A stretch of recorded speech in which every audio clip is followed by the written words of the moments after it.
Got it.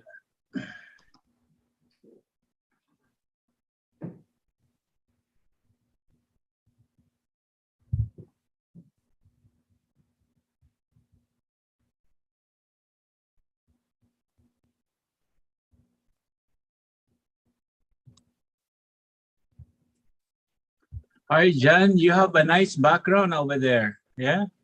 What castle is that? That's Royal Roads University out in Victoria, BC. Okay, come again? Royal Roads University out in Victoria, BC on Vancouver Island. Oh yeah. So you're from Canada as well, right? Yeah, I'm down in Dorchester, Ontario, just down by the city of London, Ontario. Oh yeah, yeah. I've been there. Yeah. I used to live in Vancouver. I just moved here to Ottawa 3 years ago. Beautiful, beautiful place. Yeah, we love it there. The Empress and the and the port of Victoria. We should have a conference in Victoria, Dr. Takore, in normal time. You can organize. I will be there. Okay, can you see the screen properly with only slides? Very nice. Yeah, very nicely prepared. Good. Thank you. So, good morning, good afternoon, and good evening from wherever you have joined today us in this Zoom meeting. So, just a technical remark to start off. Please, to everyone, keep your cameras on if you wish, but do switch the microphones off until you are taking the floor. Also, I would encourage everyone to introduce yourself through the chat function. Please write your name, email addresses, and your research, project, or business activities. Also, any additional information is welcome that you would like to share with the network. Kindly bear in mind that the chat will be saved and it will be shared along with the presentation and recording and distributed to everyone in the network. Please also note that this is a public event. It is being recorded while it is live on YouTube channel. So just be aware of that. So I would like to first of all, thank you. Thank you for in-kind support to University College of Estate Management for the support of this Zoom platform that allows smooth dissemination of the seminar series. I also want to acknowledge and thank the champions of our network who are supporting various essential jobs such as keeping the coordinators list up to date, posting on social media, and encouraging or engaging with various research and other associated projects. I would also like to thank all of them on the outset of this, helping us to organize and to plan these seminars. And thank you especially to the excellent panel today. And I will introduce the panelists before they get on the floor. But to start off the meeting, I will be bring you up to the speed with the network's ongoing activities. So welcome to you all. Welcome. This is the monthly seminar on the several aspects of SDGs and global sustainable futures, organized at the occasion of 11th session of the Global Sustainable Futures Progress to Partnership Network. And so I'm Dr. Renuka Thakur, founder of this network, for those who have joined us today for the first time.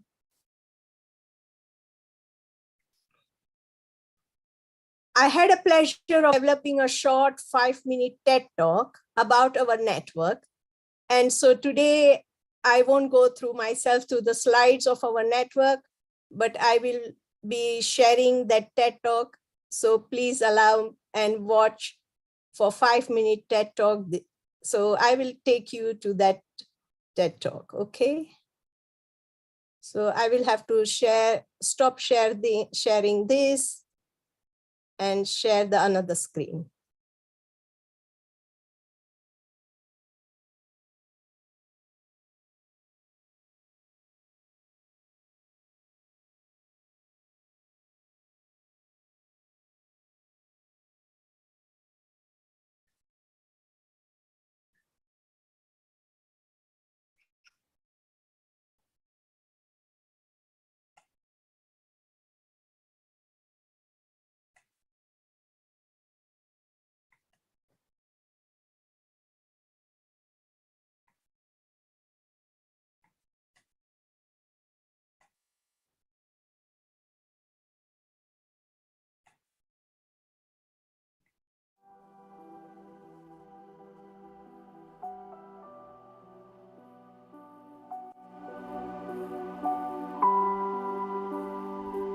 just confirm whether you can hear the voice.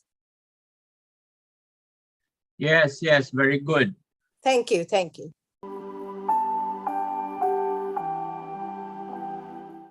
Despite very significant development gains globally, which has raised many millions of people out of absolute poverty, there is substantial evidence that inequality between the world's richest and poorest countries is widening.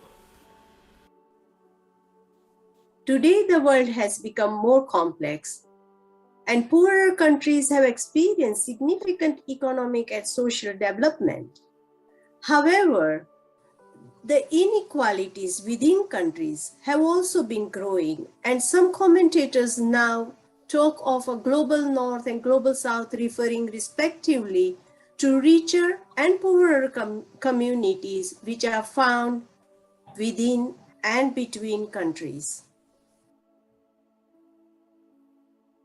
There are many causes of these inequalities, including the availability of natural resources, different levels of health and education, the nature of country's economy and its industrial sectors, international trading policies and access to markets, how countries are governed and international relationships between countries, conflict within and between countries, and a country's vulnerability to natural hazards and climate change. So, most importantly, researchers are called upon to address the barriers to climate science in the global south. These culturally diverse nations of global south are united by common threats to their sustainable futures. Challenges faced in creating collaborations, partnerships across national borders and academic disciplines. Through Global Sustainable Futures Progress Through Partnership Network, we want to play a leading role in creating an inclusive, collaborative, innovative, and engaging platform for early career researchers and like-targeted stakeholders, including startups and entrepreneurs, supported by experienced senior researchers and business leaders, where everyone can share in their research, innovation, visualization, and enthusiasm in parallel to network success.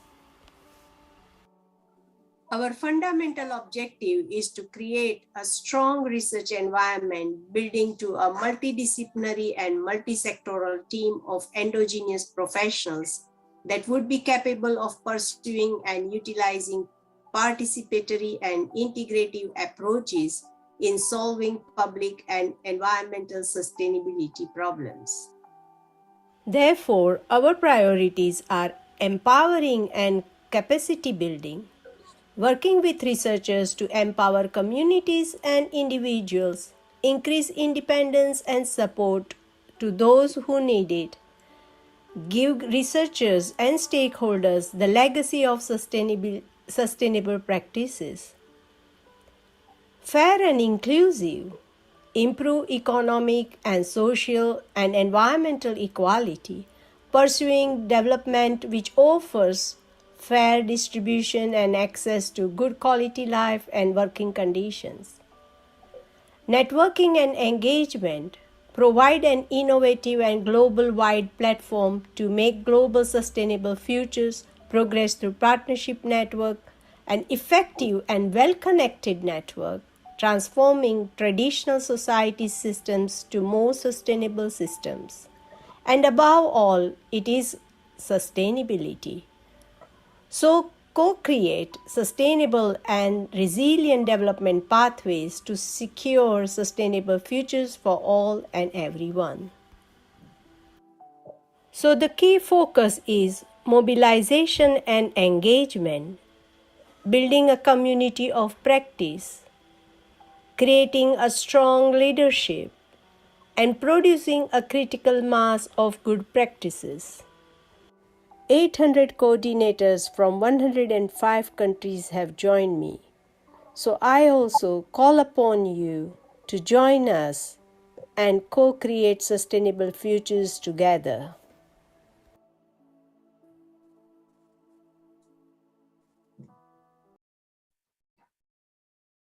Okay, so that was it from the TED Talk. Thank you very much, Ernesto. And I will continue to share my screens now, like slideshow.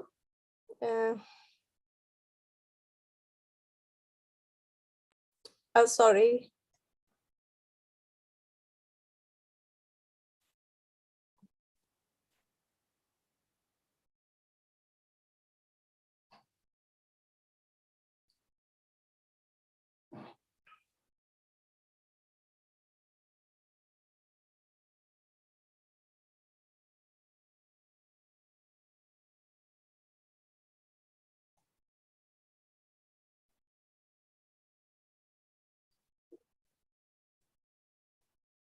So one of the update of last month is I was delighted to present a book and talk about my chapter at the occasion of a book launch of climate adaptation, accounts of resilience, self-sufficiency and system change, coinciding with the start of the COP26.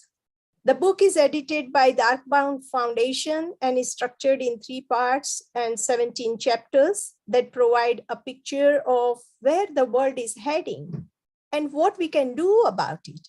The book takes you an unflinching look at climate change, drawing upon the latest data to analyze where the next decades hold in store.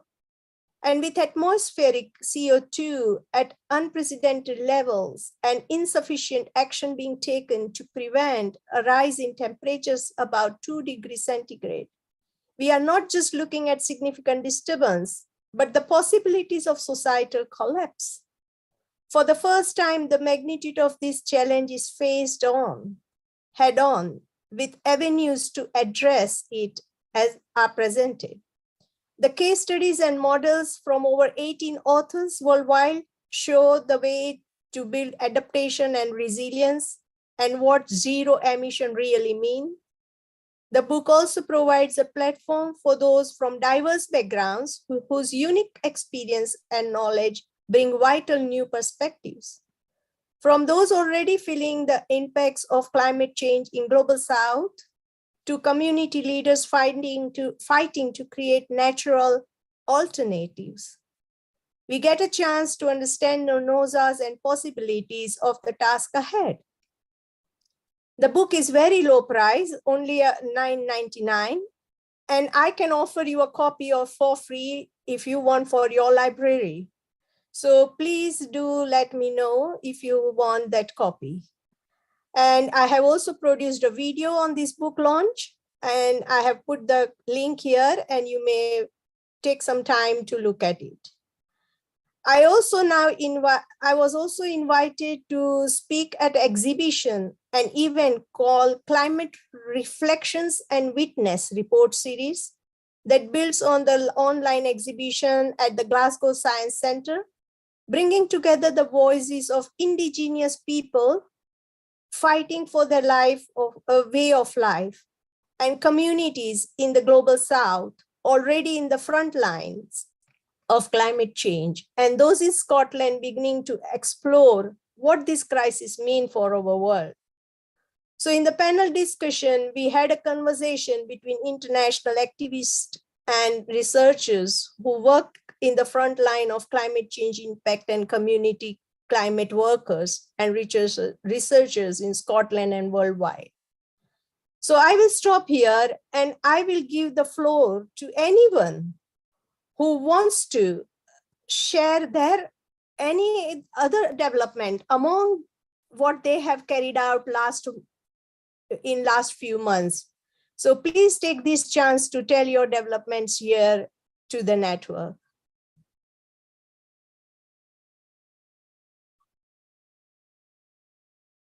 Yes, everyone is welcome to share anything that you might have contributed towards our research or project or anywhere you have been to.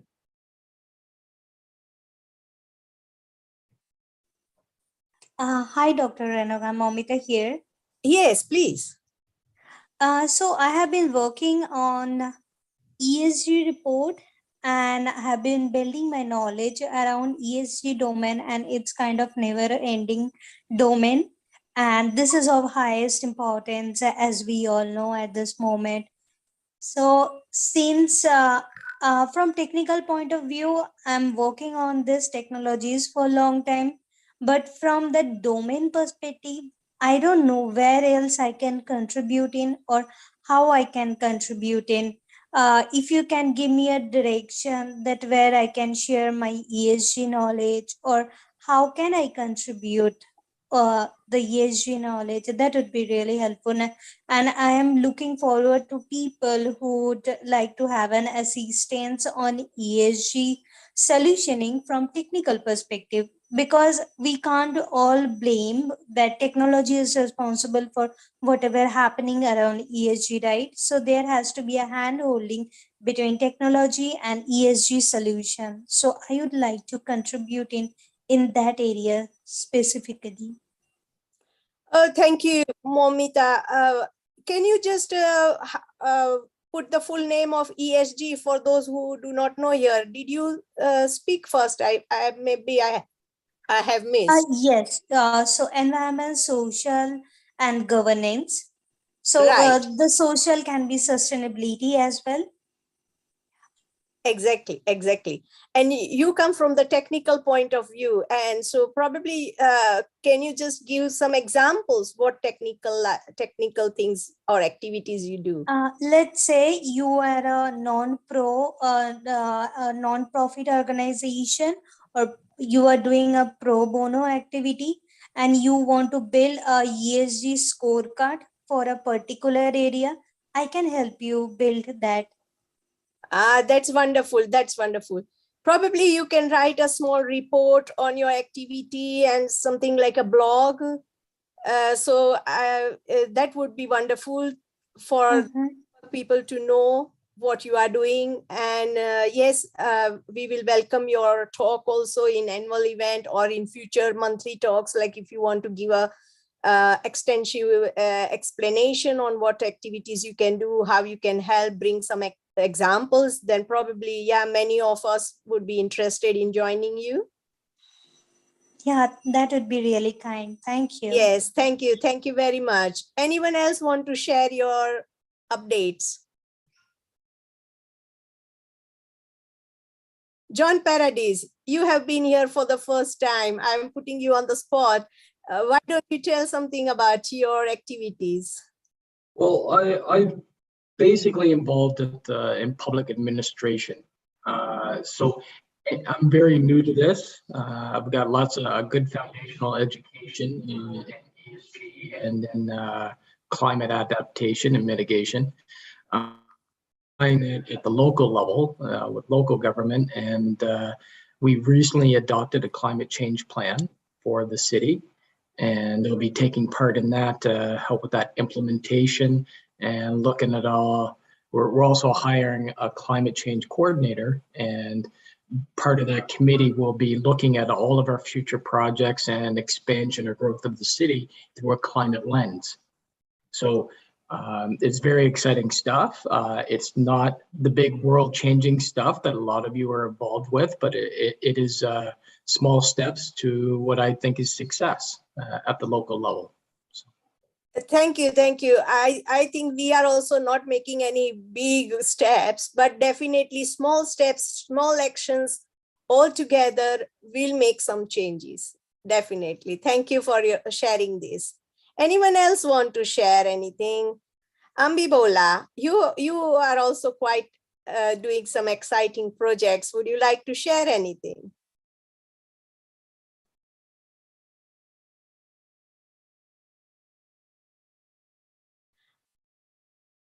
Don't worry, we have many, yes. No, yeah, sorry, Renuka, I was on mute, so you couldn't not to hear worry. me. Please carry How are on you? now. Yeah. I'm very well. Please carry on. Yes, so yeah, we've been doing some projects for in the area of alternative building materials, where we look at how can we use alternative building materials in housing. And these alternative building materials are locally sourced building materials that have very low environmental impact and construction and can be easily sourced and are affordable. So we looked at the technical properties, the physical properties. So we were focusing on the sandbag building materials for housing.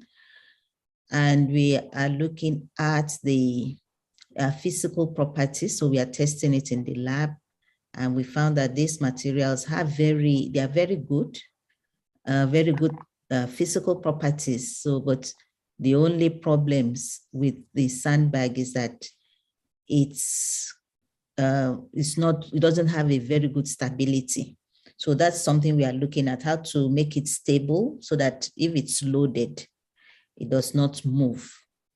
So that's the stage of our research for now in terms of sandbag. Thank you very much. Okay, thank you. Thank you for sharing these. I think construction materials are very important because nowadays our 95% of our activities are in buildings, and we want to make buildings as low impact as possible. And therefore construction material plays an important role in this. Thank you for sharing that. Anyone else, or shall we carry on? There are ample of opportunities. If you want to raise your voice anytime, please raise your hand and I will stop. Okay, so let us carry on.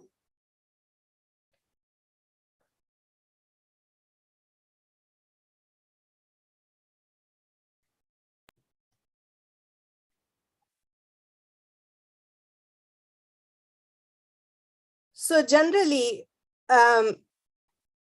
we have a goal of month, and that is our one of the activity we do, and engaging with social media. We try to engage with the goal of the month declared by or published by UN. And therefore the goal of month this month, November 2020, from the editorial team of UN was climate action, covering COP26. And definitely we all were in that tuning, isn't it? So this included Secretary General Antonio Guterres opening World Leader Summit on Monday, 1st November, and UN Chief Antonio Guterres sent a stark message to the international community. He said, enough of treating nature like a toilet. He added, we are digging our own graves. He said, referring to the addiction to the fossil fuels, which threatens to push humanity and the planet to the brink through unsustainable global heating. He also called for maximum ambition from all countries on all fronts to make Glasgow a success. Second was a TED countdown by the Deputy Secretary General Amina Mohammed. Climate action can be a vehicle to deliver dignity, opportunity, and equality for all. She invites us to reimagine what the journey to net zero could look like. And if we invest in people's climate efforts while prioritizing the 17 Sustainable Development Goals, a blueprint of interlinked global goals to protect humanity and our warming planet. And further, they have another 3 activities, which was to develop a key online resources. And I will allow you to explore yourself in your own time. When you click on this PowerPoint, you will find that it leads to the goal of the month editorial, and you will be able to see all the key online resources they have developed. The other activity was to report daily on COP26 through a newsletter, and they have done that throughout the month up till now, and they will keep on doing. And to produce many COP26 explainers. And these explainers are very interesting as they prompt us to think of different terminology and recognize the fact that we cannot deny climate change and we all must join the climate action. And then finally, my TED Talk has also become now an old one, because we are now having 900 coordinators in 101 countries. So I'm very pleased with this capacity. And we are growing on different social media groups as well. And though this figure is slightly old now, it was built on our 6 months event, our mid-year conference, but still it establishes that we have tremendous capacity to contribute to various SDGs. And within the 4 main areas, such as economy, society, biosphere, and partnerships. And of course, partnership is one of the things which we can do with engaging with each other in these 900 coordinators and worldwide. And I invite you to engage everyone with each other and external networks as well to contribute to this common good. I'm still looking for some champions, and blog champion especially welcome. If anyone wants to write blogs, that would be really great for us. And Slack champion and YouTube champion. So these are voluntary positions. Sorry, they are not paid, but it will take only 10 to 15 minutes of your time. But we want you to volunteer for some activity and help the network grow. So today's agenda is, first we will hear from Professor Ernesto Cordero. His PhD in business administration, and he is going to give a talk on effective CSR right from the start. What an interesting topic he has brought today. And following him, we have a speaker, Michael Rada, and he's going to speak on Industry 5.1 first industry revolution ever led by man. And then we have a very interesting upcoming opportunity announced by Dr. Francio Santos. And finally, I will give some updates on our coming opportunities. And then we have allotted some time to this in this event today for social networking. Whoever wants to have a social networking can stay on. And that is how we will later close the day. So Professor Ernesto Cordero, his PhD in business administration, and I will leave him to give his introduction and the talk. So I will stop sharing and I will ask Ernesto to share his slides. Thank you, Dr. Renuka. And it's a very opportune time for me to present in align with the UN call for November theme of livable city. And so really CSR has a high impact in what business are doing in a different cities, especially here in Canada, in the indigenous land. And so I am presenting today the topic of implementing effective CSR and trying to evaluate. Can I stop you here? You have shared the another screen. I think you must share the other screen. Is that okay? That's now? Correct. Very nice. Thank you. And so today I will be sharing with you the Canada's experience in the effective CSR implementation right from the start.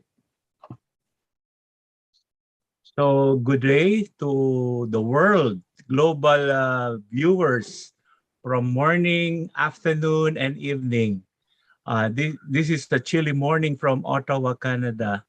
I would like to thank the University of Ottawa and University of St. Paul for additional study that I'm doing in doctoral research as a research scholar of sustainability, CSR, quality of life, focusing on the indigenous, social policy, and ethics. And I'm so excited to present to you a very beautiful study of social responsibility. And my topic of my paper is effective CSR right from the start. But before that, let me acknowledge, I respectfully acknowledge that I'm located on the ancestral, traditional, and unceded indigenous territory of the Algonquin peoples in Ottawa, Ontario, Canada, on whose territory we live, pray, and work. I extend thanks, honor, and respect to my host. This is a Canada perspectives regarding Indigenous people in their ancestral domain. I'm trying to measure the First Nations quality of life and well-being. So for today, I would like to present to you that the government of Canada is supportive of these principles respecting the relationship with the Indigenous people. As a matter of fact, they enumerated 10 principles that guide them in how they handle the relationship with the Indigenous people, especially focusing on principles number 6 and 8 in respecting Canada's relationship with the Indigenous people. Number 6 states that the government of Canada recognizes that meaningful engagement with IP aims to secure their free, prior, and informed consent when the Canadian government proposes to take actions which will impact them and their right, including their lands, territory, and resources. Beautifully crafted.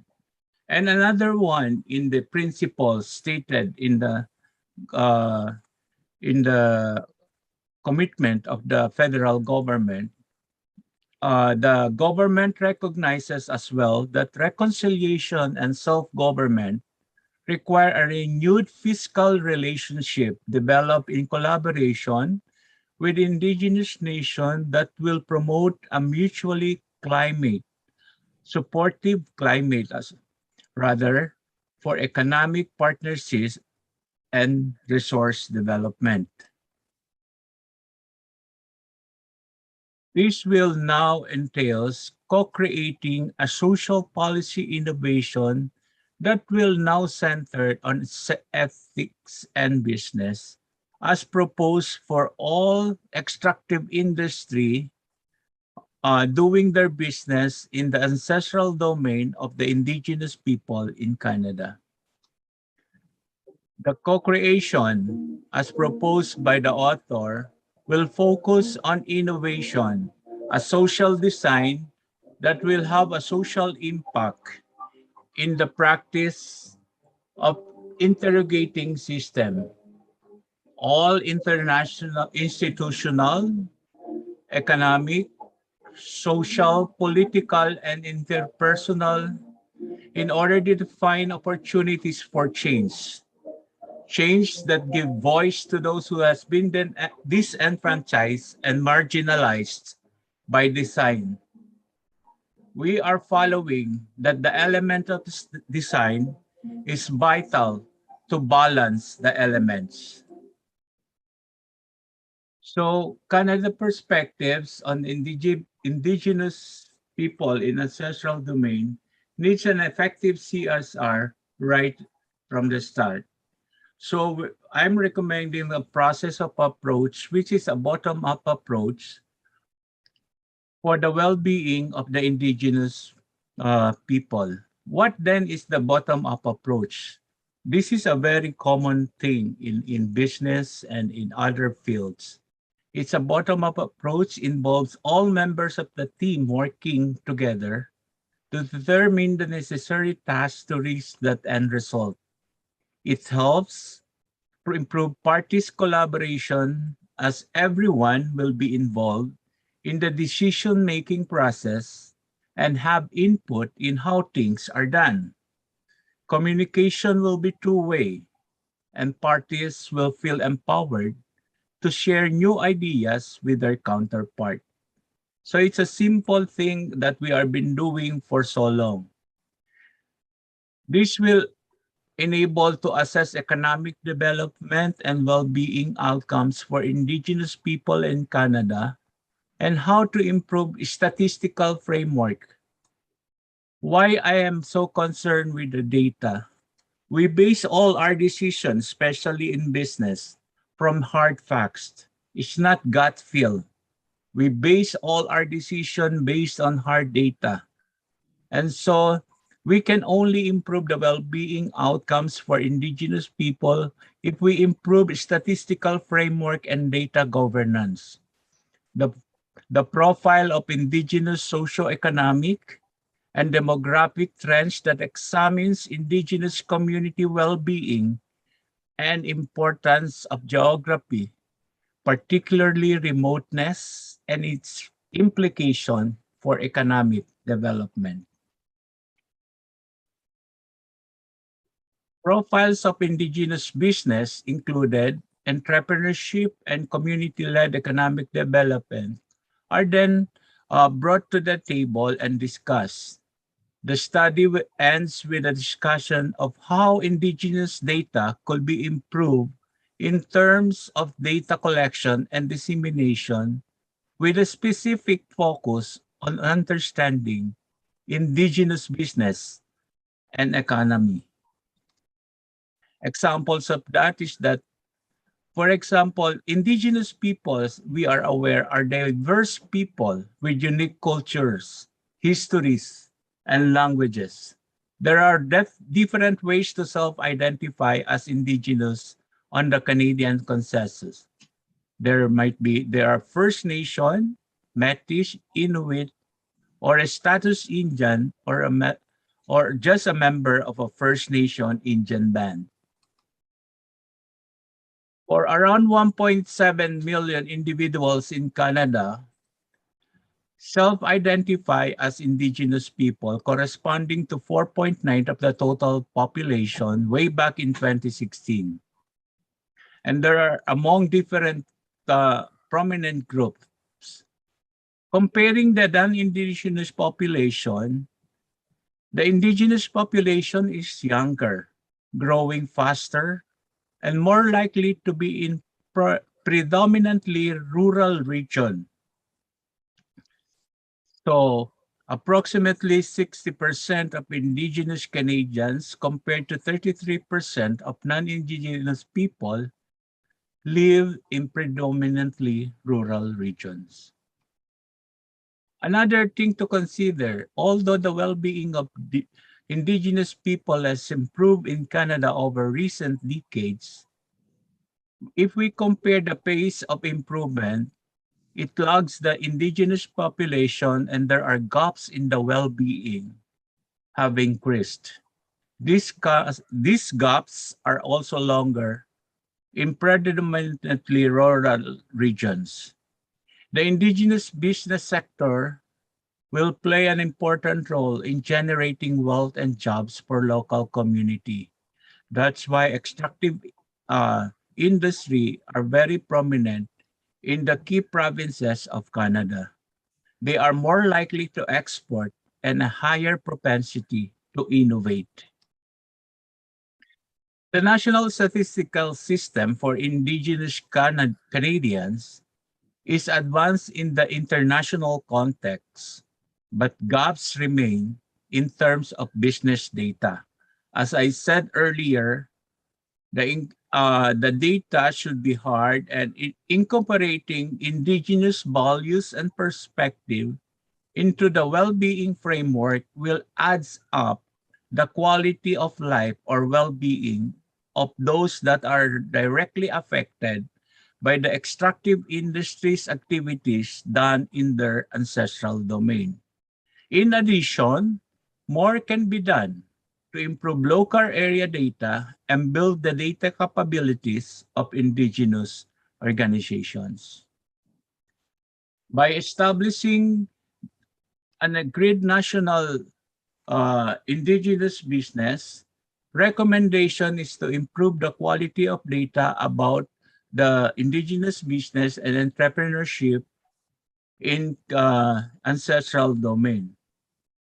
That is producing an annual state of the indigenous economy report highlighting progress and leading practices, supporting the establishment of a common registry of indigenous-owned business, and finally supporting indigenous organizations to develop a typology of community-led business entities. Another thing is improving the indigenous community well-being data. This can be done by working across the different government offices in the federal level in collaboration with indigenous organizations to expand the reach indicators and incorporate other data sources, including or expanding community capacity building and training activities in federal funding for indigenous organizations, developing user-friendly data designed for local decision maker. Again, we need hard data to really make a sound decision when it comes to the well-being of the affected community, not only for the indigenous community, but those neglected sectors of our community. We should strengthen engagement with this organization regarding data collection. And how we should do that? By developing a multi-department strategy coordinate on indigenous statistics and data, and work with indigenous communities and organizations on an ongoing basis. It should be consistent, real, and establish more formalized governance arrangement for the inclusion and organization in the work of Statistics Canada through the Advisory Council, thus increasing the recruitment of Indigenous persons in the Office of the Federal Statistics Canada. Effective CSR right from the start is to get fulsome risk assessment for managers and investors and improve the chances of far-reaching benefits from a Canadian investment. The federal government of Canada encourages companies to respectfully engage relevant stakeholders, consult them early on and regularly, understanding local costume, culture, and expectation, how they affect and are affected by the project. This is very important. What are their priorities? What are the impacts of this project? Work with the stakeholders that determine and communicate environmental, social, and economic impact solution. Or in the modern parlance in business, this is the ESG, I suppose. Explore opportunities to build local capabilities. Work with the locals to develop a joint plan to contribute to the development, and strategically incorporate this information throughout their planning and management structures.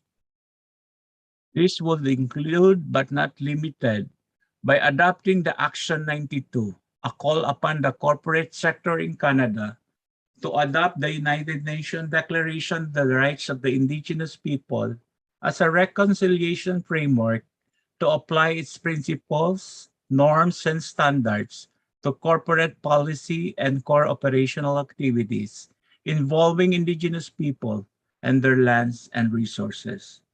This will include, but not limited to, the following: commit to meaningful consultation, building respectful relationship, obtaining the free, prior, and informed consent of all Indigenous people before proceeding with economic development project. Number 2, ensure that Indigenous people have equitable access to jobs, training, and education opportunities in the corporate sector, and that Aboriginal communities gain long-term sustainable benefits from economic development project.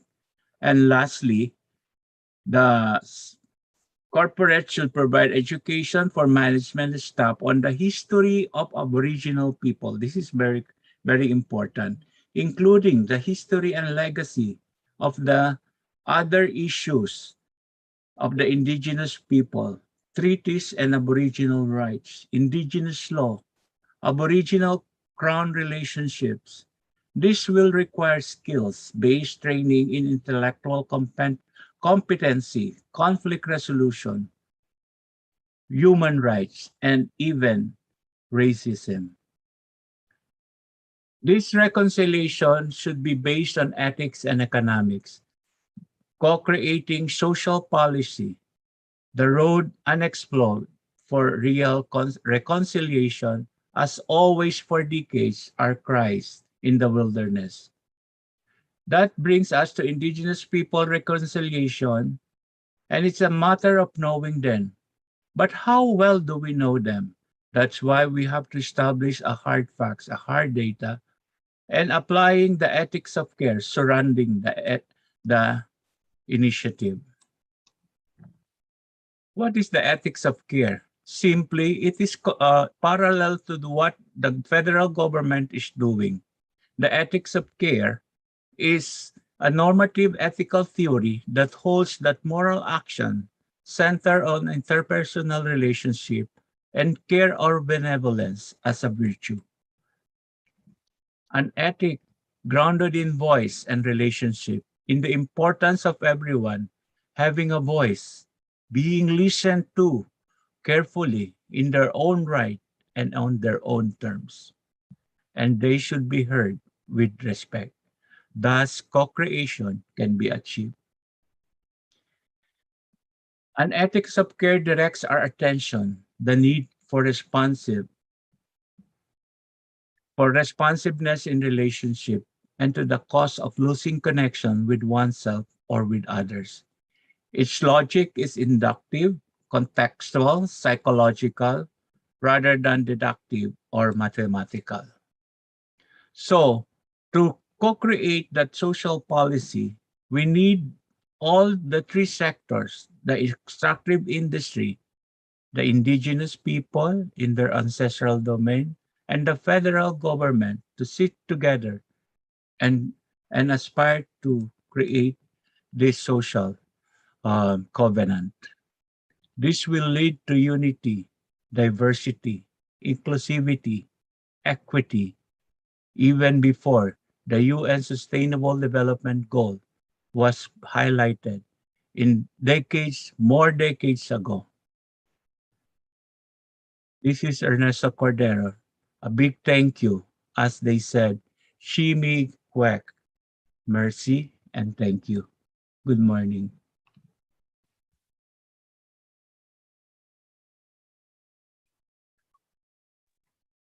Thank you very much for wonderful, wonderful presentation. Thank you. Yes. Yeah, anyone wants to ask question? Yes, I have a question. Yeah, go on.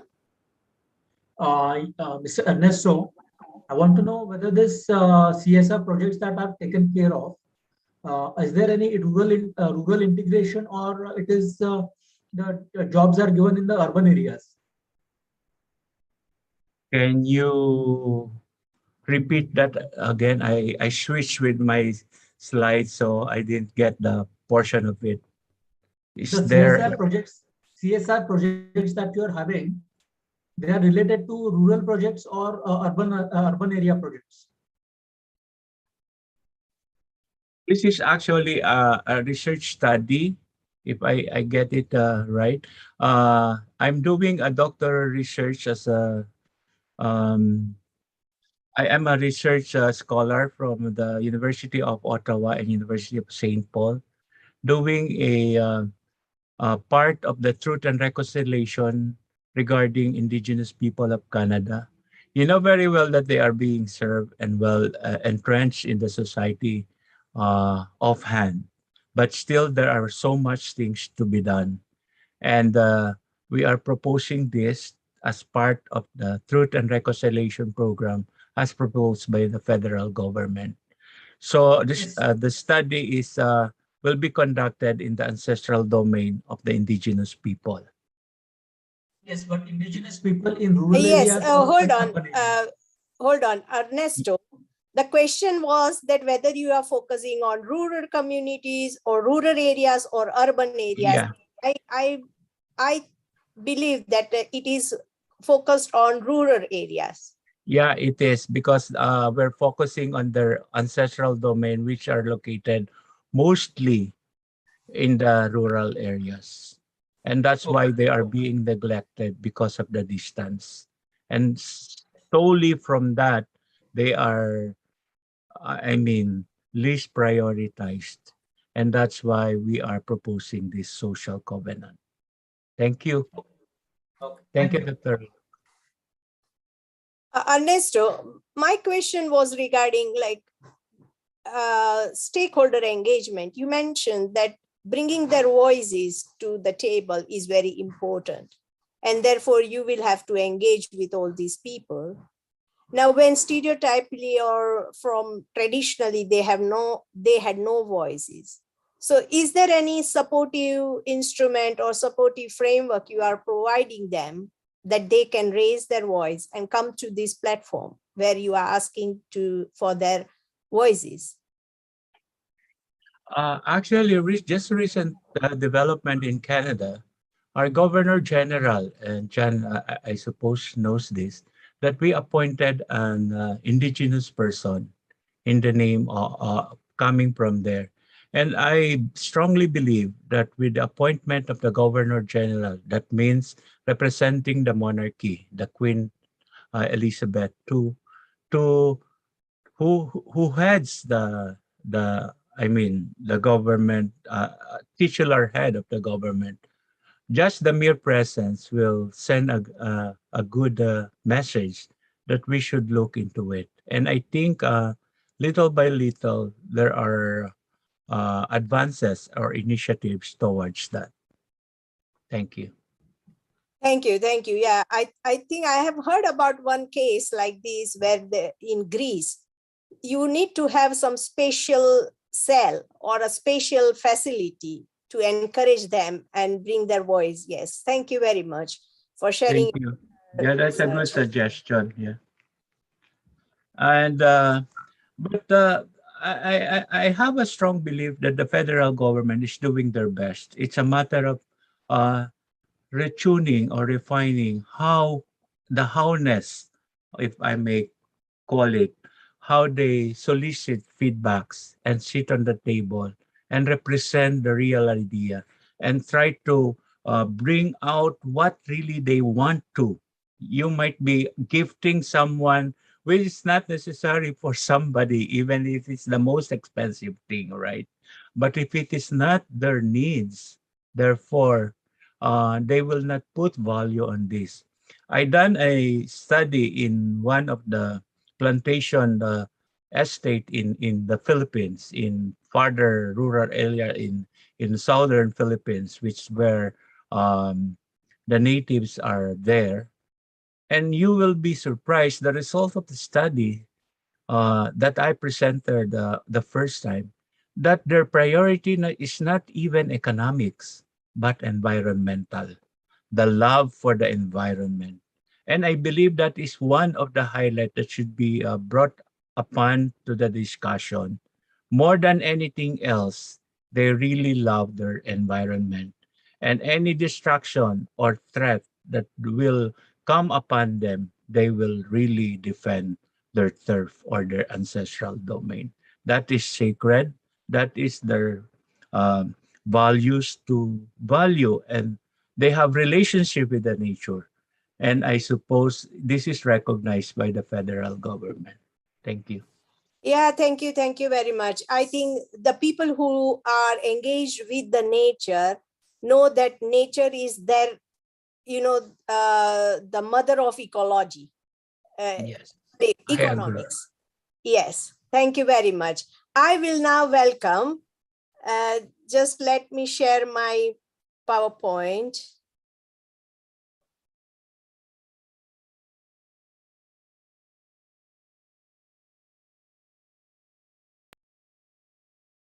And so here, I am very, very pleased and delighted to welcome Michael Rada, a distinguished speaker and founder of Human and Industry 5.0. Welcome, Michael. Please introduce yourself and carry on with your talk. Thank you very much for the invitation. I'm very happy to be here with you, and I would like to share a presentation as well.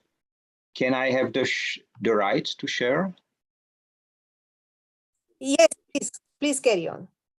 Okay, share the screen.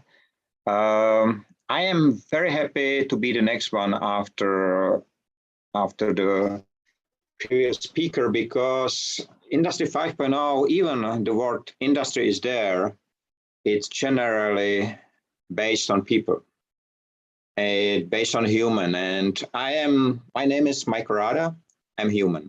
And this is the only title which you will find on my business card. I do not have any academic education. I started my career as a steel factory worker 30 years ago. But I realized after 23 years, there is something wrong with the world of industries. And I found out that there is nobody in the world who generally prevent waste happen. So I started. And today, 77 countries already accepting, and we have ambassadors there. We are in a European Commission, United Nations start to discuss Industry 5.0. But before we start, let me ask you two questions, please. The first one is who we are. Because we have many titles. We are managers, we are presidents, we are nerds, students, producers, teachers. We are fathers and mothers. We collect a lot of titles during the time, but there is something missing. We are missing one. We forgot that we are human beings. Living ones, not like this one on the country art of Pilsen Brewery. No, we are living ones. And if we know who we are, we have to ask a second question. Where do we live? Because we live in beautiful cities like Roubaix, like Pilsen, Paris, Brussels. We live in such beautiful cities which we filled with trash. We work in factories which in one day produce more trash than a city in a month. We produce products that before they become product, they become trash. We store them in big metal houses filled with air, and we ask for more to be built to store more waste inside. And at the end of the shift, we go next to the production surplus or next to the results of our production. And we enter home. And maybe we realize that something what was called food before, it's called bio-waste today. And we look at the red sky above our heads and we ask ourselves, where do we live? I will answer this question to you. I was born on a beautiful planet on 24th of December, 1971. At that time, the planet was called Blue Marble. But 2 years ago, because of the environmental damage, our planet was covered with smoke and it was more gray than blue. But it was not human who cleared the sky. It was COVID. It was the lockdown who put us to see in Nepal, to see Himalayas again, to see Mount Everest again, in India to see the city. We are living on a planet where we have been able within few decades to put 170 million pieces of space debris on an orbit. Pieces smaller than 10 centimeters, but you have to add another 680,000 of 10 to 30 centimeters and about 80,000 above 30 centimeters in just few decades. What we do to the planet itself, we dig inside because there is only criteria of success. It is more. no matter what. More money, more people, more houses, more cars. More is the only criteria of success. Just look at Fortune 500. Only the richest one met at COP26. And they call themselves the world leaders. We are living on a planet together with 7.7, almost 7.8 billion people, not knowing that 200 years ago, it was just 1 billion. And 100 years ago, it was just 1.5 billion. So which means within the last 100 years, we have 5 times more people living on the planet, despite of 2 world wars, 2 world pandemics, and more than 650 war conflicts, local war conflicts, which happened. And in 2050, there should be 11 billion people. Just remember the last image. We are living on a planet in 206 countries. EU, United Nations sets 193. We speak 7,000 languages. We run 1 billion cars, and we let 9 million people dying hungry, despite the fact that we throw away every single day more than 23 million metric tons of crop and food. We let 800,000 people die thirsty every year, despite the fact that only in California, crude oil industry, 347 million liters of drinking water are spoiled every single day. We plant our food to throw it away in a garbage because the leaves are not green enough for the buyer in a retail chain store. We throw our production surplus in a rivers, not to spoil the market price. We carry our water in firefighting tanks, not knowing that the same amount is needed to produce just one single hamburger on the same planet where this image is a reality. We run factories with walls full of environmental certificates, and behind the walls, landfill is created. We store our packaging, which we do not use on a parking lot, just to waste it because we don't need them. The same we do with the textile and with almost everything. I go on this journey for 8 years. You will not believe what I have seen and the volumes which I have seen. And the World Bank says, okay, till 2050, we will produce in some destination even double the volume of the waste, despite the fact that almost everything can be recycled, reused, or utilized again, but only 13.5% it is being really recycled. And this is why the waste industry became the 3rd most profitable industry in the world. Before is only the war industry and the crude oil industry, which is in very big trouble. So the World Bank expects the waste industry will become the 2nd most profitable industry in the world. We are building our future on the top of a pyramid, waste pyramid, which does not work. And even the Egyptians has not been able to build their own future on the top of pyramid because on the top of a pyramid is very unstable and you cannot build the next future on it. So I decided, because I have 30 years of experience in logistics, to create another groundstone. It's called 6R instead. How does it work? It's hard. Firstly, you have to recognize that something must not become waste. And trust me, this step is very hard. But even harder is to reconsider what to do with it. But the final one, the 3rd one, I love most, and I do it every single day for 8 years. I realize it. And you see, from something what was called waste before, you have a product, you have a solution, and everyone can do that. What is the value of waste prevention?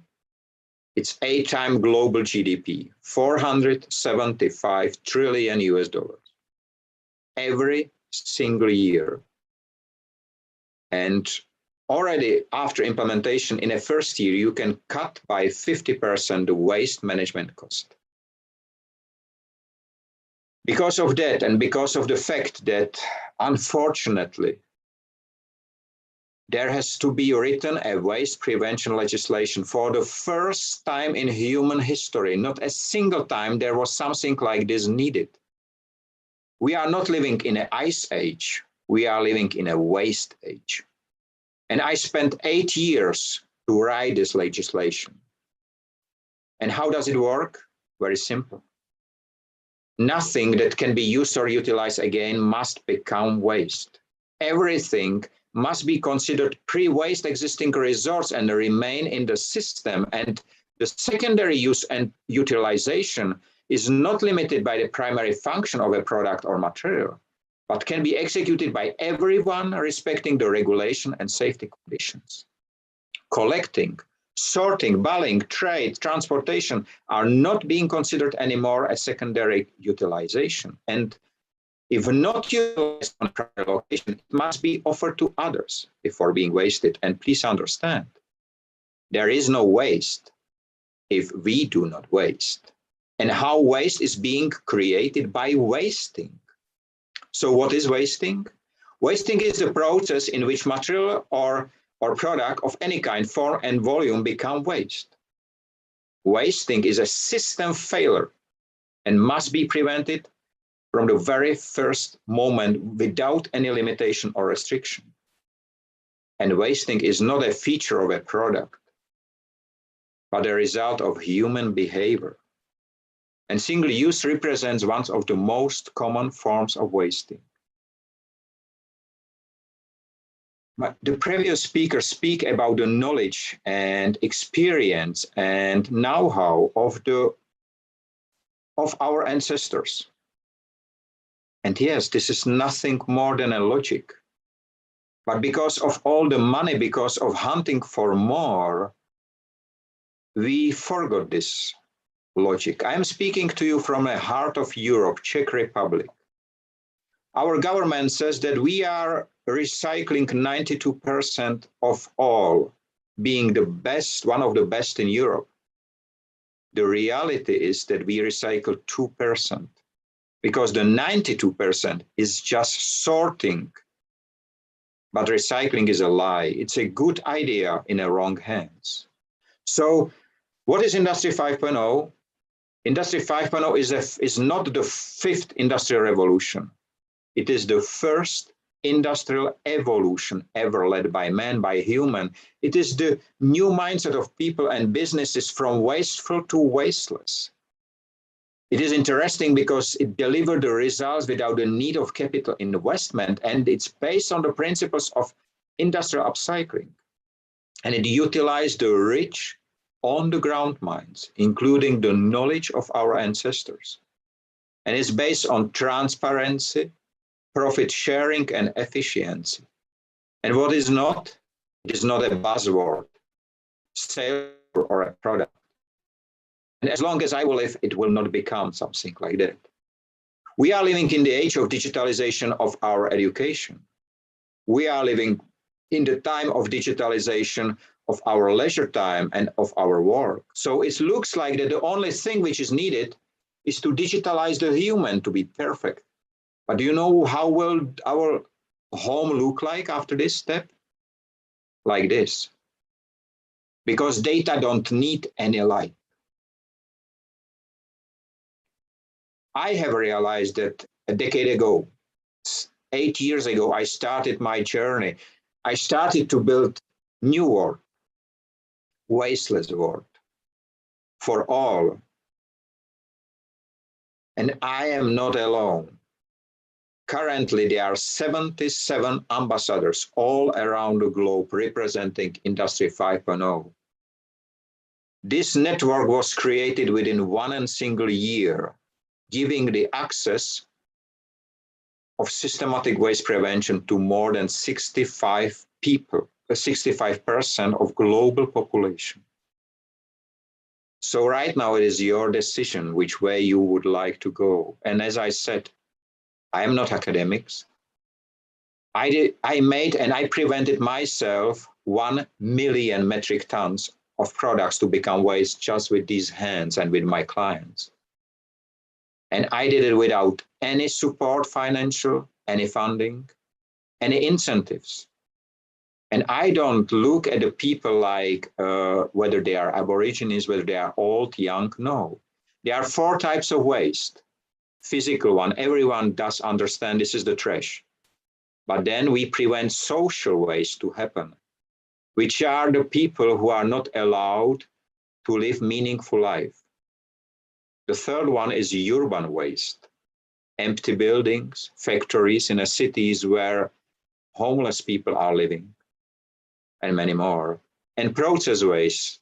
Did you know that 50% of shipping containers shipped all around the globe are carrying just air inside? There is much more. So I am very happy I can speak on this event. I'm very happy to speak to you because we are speaking the same language. I do it in a simple way because, as I said, I cannot express it in a scientific papers. But I have wrote myself more than 3,000 articles related. And I do realize simultaneously 5 projects. And I'm helping all the ambassadors to reach the same goal. We are offering the same to governments of the world, to United Nations. And just for your interest, my keynote speech was prohibited, so as the waste prevention legislation to sound on COP26, because the interest of the people who has been there is very different than to find a solution. So that's all from me. And of course, if you have any questions, feel free to ask. I would be happy to answer all of them. Thank you very much, Michael, for taking us through the tour of reality. It is very touching, and probably we must be very, very much aware of all these things now, more aware. You have spoken in simple language, and that's very good for us. Like it goes through our mind. I cannot do it different because, you know, you have heard me before. I am simple man, and I have a simple aim to build wasteless world. It's simple because Yes. everyone can do it. Everyone can prevent waste happen right now. That at Exactly. this, and this is what the politicians fear, because it's not about investment and money, what they talk about. No, it's about these hands to put it in the work, and that make the future wasteless one. Exactly. I think, I believe the root is also to the supply and demand, economics that we are having our principles raised on. The whole economy is on supply and demand, and that is the biggest mistake we are doing. If you go and buy 1 box of plastic, the supplier would think that, oh, there's a demand, and he will start producing 10 boxes immediately. And therefore, think before you buy, think before you want it.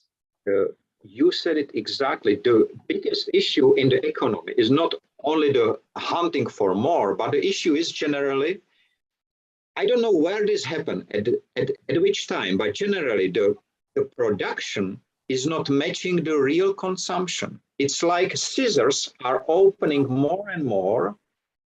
And what is interesting, I was 14 days ago, 2 weeks ago, I was with a client, big manufacturer. We analyzed his production, and we realized that 80%, 80 of his products are waste immediately. And the senior manager, it was a private company. He said, Mike Rada, I never, ever considered that my people in my factory produce only waste. He was so sad. So we implement changes immediately because there are many tools, many predictive tools, advanced planning systems, and so on. And in just 14 days, he was able to go from 80 to 60 in 14 days' time. Unbelievable. It was fast consumable. So it was very interesting, and it was about communication. And Ernesto spoke about it. It is about communication. And the simple language helps communication. Because if the people speak to me the complicated language, I will not understand. I am the one who will ask, but there are many who will not ask. They just not without asking. I like questions. I like to ask questions. I like answer questions. And I think maybe there was a question by Mohima Saha. I'm not sure. There was a hand raised, and I'm not sure whether there was a question or not. Is there any question? Yes, Ernesto, please go. Yeah, more than a question, Michael. My congratulations for a new paradigm. This is for me a break point, a new paradigm, a shifting of what is the status quo, what is acceptable to everyone. This is a new breeze of air in the COP26, talking about the ideal. But this one is very, which we call very smart objective on how we do things. Simple enough that everyone can be included in the advocacy. And I think, and I strongly believe, enlist me to your advocacy. And I'm offering my support to this particular advocacy together with the Dr. Renuka's Global Sustainable Future. I think we can pass a resolution to adopt this particular initiative and promote through the different coordination worldwide, and it will be done.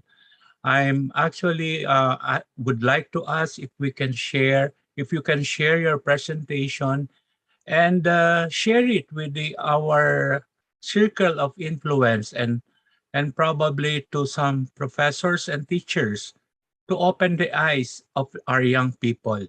I'm putting so much emphasis on the young people because, as you said, the attitudes, the values, and everything are more. I mean, we can still bend their thinking of overconsumption and overindulging into a moderate, more more fulfilling and more sustainable consumption, I would rather say. Thank you, Michael, for the eye-opening. And I really welcome you to this group. We need you. Thank you. Thank you very much. I'm really touched. What is interesting, I realize there are only two things, only really two, which are in every single business. First one is money. Everybody is speaking about money and profit, everyone. But the second one, which is omnipresent, it's waste. And waste is there and nobody spoke about it before. Trust me, I was feeling very bad the first time when I started to speak about social waste. People which are old, but still can live meaningful life, but they are not allowed. Even the students are not, because they are not have their. I was very, very sad inside to speak this way. But what was interesting, same as with you, many professors, because I do speeches on many universities and so on, not having university degree, it's funny, but I do a lot of. And what is interesting, currently in 5 countries, professors and academics are really going deep into social waste because they do understand, exactly as you said, they do understand it's part of our life, and not a single one of us will be younger. Not a single one. I am sitting here. I just came from a hospital. My mother was on tumor surgery yesterday, so I just came to this. But 1 floor below me is sitting my granddad, 98 years of age, and he is a teacher. He educated since 1946. Wow. Till 2006. And he is still, I am discussing these topics with him. And trust me, it's very interesting to see the insight of a man who has 100 years in his head. And we are discussing politics, we are discussing new technologies. He is very open. His brain, believe me or not, his task, his own task is to read every single day a book, one book a day, and to make 10 riddles to let his brain work. He is unbelievable. Unfortunately, he partly lost his hearing, so this is why it's not so, he cannot join this conversation. But for me, I will report to him for sure about your words. So any more questions? Thank you very much. Actually, I also started my career as a grassroots worker in a recycling center, that is charity shops, and I came like face to face to the waste, because the waste is deposited to all charities, right? And we reuse them. And I was able to establish recycling centers there for each and every material, that within 3 months' time, I was able to divert 90% of solid waste to recycling. And that is how I started my career as a sustainability advisor. So yeah, I think, and basically it is the culture, it is the construction of society, it is the grassroots of our values. Everything needs to be changed from traditional what we had. And it will take time, no doubt. But if we all work together, it's going to be very fast. It can have an impact. I have good news for you. It will go very fast. Because Good. If you ask whatever CEO of a company, ask him only one question. Do you want to generate waste or profit? There is nothing in between, nothing. And if I do not ask CEOs, but ordinary people on the street, I ask them the same question with different words. Do you want to live on a blue planet or on a landfill? It's your choice. And even the waste pickers in India, I have the opportunity to speak with one lady during one conference. And he said, Mr. Rada, I spent all my life on a landfill. It feeds me, it feeds my children, but I will do everything I can, not to let my children live on a landfill. And these words I do remember every single day. So thank you very much. And we will now go forward. I will share a screen. And we will have now just an announcement of future opportunities. And I will invite Dr. Francio Santos to announce her innovative series coming up. So Dr. Francia Santos, please take the floor. Thank you, Dr. Renuka. May I share my screen? Yes, please.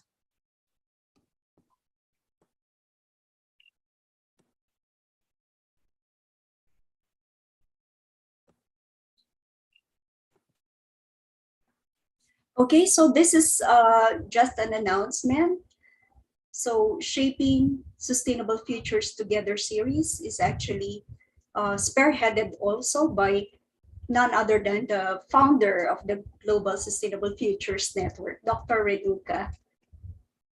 So this is going to be hosted by Baliwag University in partnership with Gsfn, Global Sustainable Futures,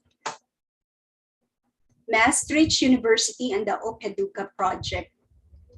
Okay, so this is going to be held every third Friday of the month, beginning November 19, 2021. So kindly check the time.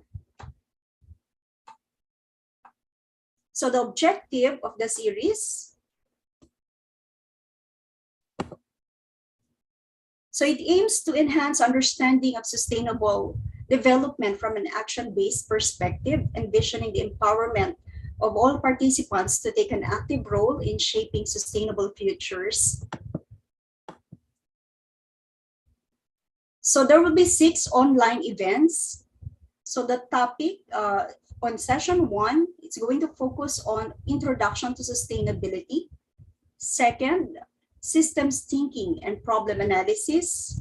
Third, the meaning and impact of the SDGs. And then for the 4th session, the delivery team will focus on sustainability leadership.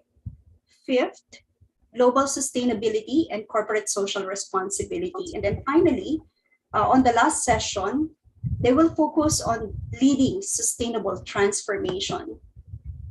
So may I introduce to you the delivery team? Baliwag University from Baliwag, Bulacan, Philippines. We have our visiting fellows for global sustainability. So they are the following. Let me introduce to you them one by one. Of course, we have our Dr. Renuka Thakor, the founder of this network. So I am proud to be part of this network. Next is Dr. Josh Yusen. He's the one from Maastricht University, Netherlands, a lecturer of the Sustainable Development and Climate Change. And then the last one, member of the delivery team, he is Mr. Koo Hak On, the convener for Global Sustainability Summits and Dialogues, Global and ASEAN Green Chamber of Commerce. Okay, so again, it's going to be held every 3rd Friday of the month. So these are the 6 sessions. So for participants to get a certificate on certificate of participation in this Shaping Sustainable Futures Together series, they have to attend the 6 sessions from November 19 up to April 15, 2022, next year. So this is a free registration. So we encourage everyone to register on or before November 16. And then I'm going to share with you this link. So with that, thank you very much. It's just a small announcement. So thank you for the opportunity. Thank you, Dr. Francia Santos. Yes, it will be a pleasure to be with Baigul University for 6 months. And I believe Baigul University, there is a reason why we chose Philippines and Baigul University. Baigul University is in a, like, not in a limelight of international forum and so on, like they do not have Scopus papers and anything like that. And therefore we wanted to lift them. Also, Philippines is, as you know, one of the highly rated climate impact country.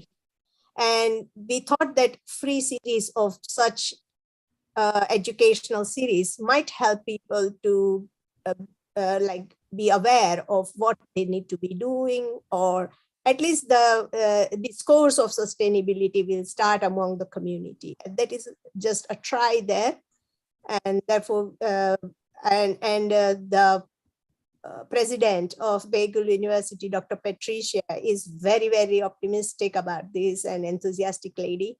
She invited us, and I think we are going to not do a favor to them, but actually a favor to us by having an international forum. So that is it. And now I will share a few more opportunities coming up.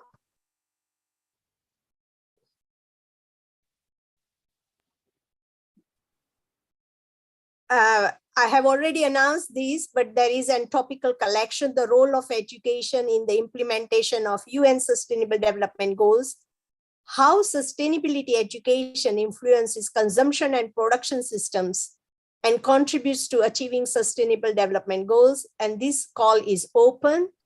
Submission deadline is on 31st of March, 2022. Here, these all guest editors along with me are all the members of this network, and we got together and we have advertised this call. And so anyone who wants to submit a paper here, they're most welcome to do, and also can contact me directly, because we have some provisions to publish free paper publish papers for free and with open access. So that's a good thing here. And so anyone who would think that their paper falls into this call, please contact me. Secondly, we have joined our hands with first international conference on technologies for smart, green, connected society 2021. And it is going to be held on 29th and 30th of November. This is a joint, venture, or like an attempt for a conference worldwide. It is online, and many countries have joined this conference. And the abstract is still, the submission of abstract is still open for 2 days now. And interestingly, any submission here have an opportunity to publish an article in a journal article, because they have a connection to journal articles, and that is also again for free. This conference has a different tier system for the people from different countries. So for example, low-income countries, participants from low-income countries have very low rate of registration. And also for high-income countries, say for example, UK, the registration fee is only 65. So with low price, you can attend a very big conference, and a very prestigious one. And also there are several awards for the authors and the presenters. So it would be very interesting if you want to join. There are the registration is on, and also there is a space for articles to be submitted. And finally, I will talk about our annual event. I think we have gone through the whole year doing several activities, and I want to take this opportunity to celebrate and showcase the world that we have done something towards our goals and objectives. And therefore proposals are invited for submission at annual event, as you may become an organizer of a session, speaker, delegates, whatever you want to be. Also, you are welcome to just show yourself and want to speak on your experience with this network. You are welcome. And everyone, whoever joins the conference, will be given a certification of appreciation. So if you have any problem, if you want to discuss anything, get in touch with me.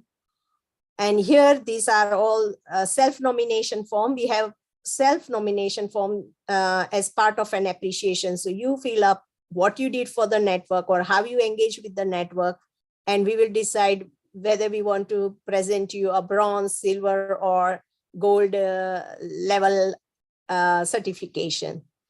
And then we have this proposal form where you can fill up the proposal for any talk or any session, whatever you wish to, any type of event, even if it is innovative. For example, one of the innovative thing, we are going to have an instrumental play on sustainability. And I'm looking forward to such programs as well. And whoever fills up the proposal form or self-nomination, they have to also fill up a registration form so that we know that you have registered for this event, and we will be back with you with all the details. And that is how I will stop today. Together, we can make this change. And thank you. So any questions or any comments? Yes, please. I have one question, Dr. Remark. As I said, I am speaking in a very simple language. I am writing a lot. You see me on LinkedIn and so on, but I'm not able to write these papers. I try to write it. Generally, I'm bored with it, to be honest. I cannot write it. I write different way. But because of that, I was refused by many ResearchGate and by any. So is there any way how we can transfer what was already said? Because only in my Wasteless World story, which is generally the diary of Industry 5.0, I'm writing it since 2014, 922 articles already published. Is there any way how to transfer it in a language which is needed for this publication? I am not sure. I would like to be part of all of them, but Yes, of course, Michael. We have these so many coordinators, right? You can send me at least 5 examples, the first 5 examples, what you want to translate into article. I will look into it and I will see how we can coordinate with one of the finest coordinators here we have, and we can do your job. It is nothing much, it is just the change of language. It's only the change of language and the presentation of the content, which I think traditionally the academics follow a very standard way of writing. And actually I was in a problem when I did my PhD. I wrote in a very innovative way, and I was thrown off on my viva saying that please write down again. That is the major thing you need to do. And I had to translate the whole PhD in a very, very systematic, formal, standard way. So that is the only problem. Yes. And if you can send me at least 1 or 2 or 5 examples, and we can look into it. I think we have so many talented people here that we can just get together, 2 or 3 people or 4 at least in a group, and we can make this achievable. It will be great, because even my Industry 5.0 definition was 11 times refused by Wikipedia. 11 times. So I published it on my own LinkedIn blog generally. It has 50,000 views on a private blog. Of course, I can understand this. I definitely agree with you. It will be great because, as I said, I have no academic education, so I never learned to write this way. I have learned from books, so I'm writing like an author or journalist, we can say. But Yes. I am writing everything as experience. So I never write about anything which I did not experience myself. So it's partly diary. And if there are people in your group, which I am sure there are, and we can combine, then we can deliver this Industry 5.0 much more strongly in the world. Because sure. Let us make a series of that then. That will be great, because I think the world can change in 17 months. We can change it. Because if you look at COVID need just 17 months to change completely the world. Exactly. So why a man cannot do the same? We can do it. We can change so fast. So I will be very glad. I will send it to you today or over weekend. As I said, there are many. I just have to pick up the right ones. Yes. Start with the right ones and let us see how we can go. That will be a great help to Industry 5.0. And I would be very happy if I can officially announce our cooperation of the group under the umbrella of Industry 5.0, because this is the first time when the academics and scientists and people on a level which I never reached will start to talk with me, because otherwise they ignore me. Even the circular economy experts and UN. When I am asked if I follow the SDG goals, I have to say no, because my goal is only one and was set 2 years before the SDG goals has been announced. So this is why I am combining these goals. I have all of them in my goal, but I think the splitting of the goal into the small things, I call it as a rope. There is an article I will send as well. Helps me that me as a simple person without fortune created 77 countries network. because we follow only one aim, to build wasteless world. Because it's for all, for our future, for our children. Thank you. Thank you. I am looking forward to that. Yes, we have a question from Herman. Please, Herman. Yes, thank you. Well, Michael, I would like to help you out if you need some more help.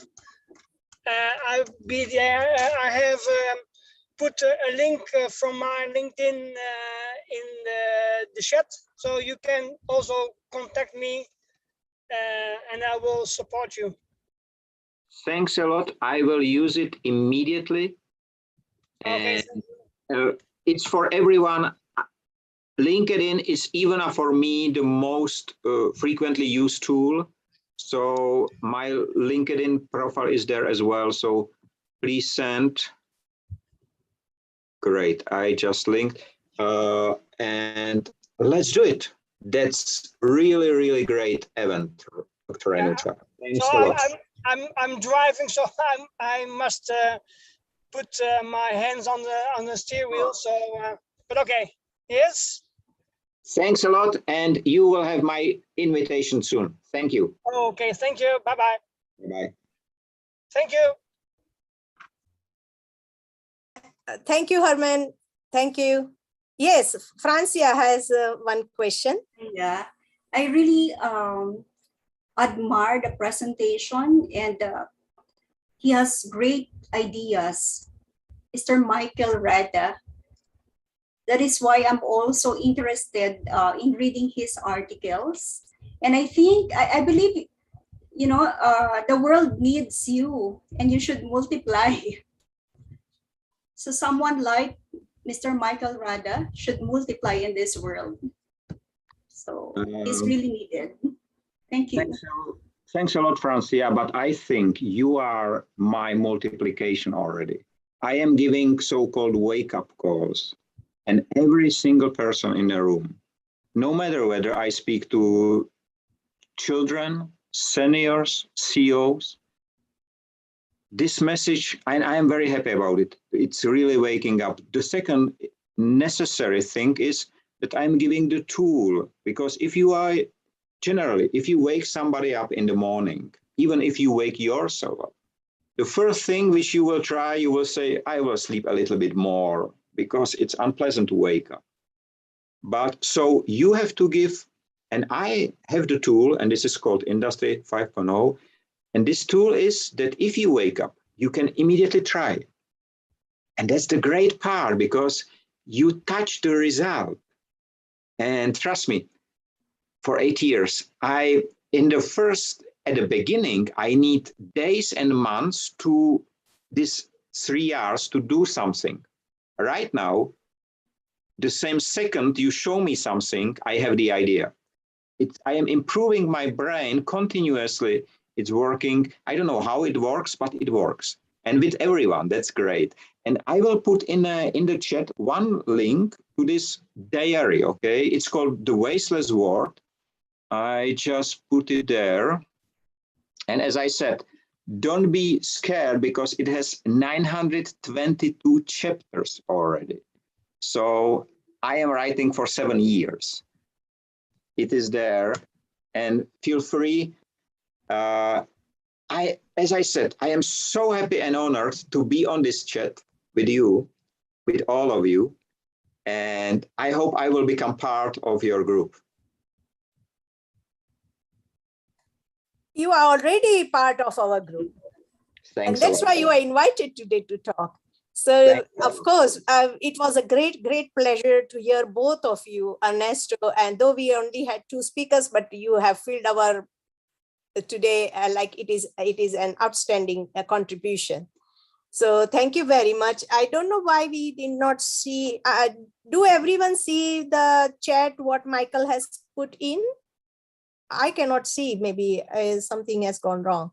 All right, not to worry, I'll stop recording. Okay, thank you very much, everyone. Have a nice. So I would like to wish, because I have to go to care.